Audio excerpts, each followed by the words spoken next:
আলোচনার বিষয় হচ্ছে টেন্স। টেন্স অর্থ ক্রিয়ার কাল বা সময়।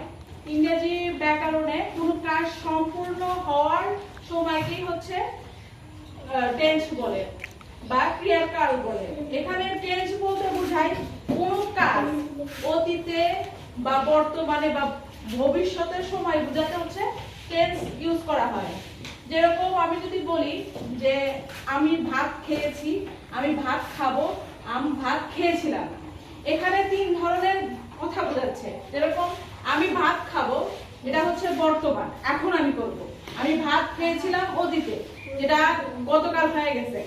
আর এখন ভাত খাবো, সেটা হচ্ছে ফিউচার। এখন হচ্ছে টেন্সের তিনটা করে ভাগ আছে, যেমন present tense, past tense, future tense.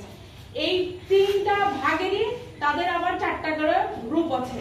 যেরকম simple present, continuous, perfect, perfect continuous. Past, simple past, continuous, perfect, perfect continuous. Future, simple future, continuous.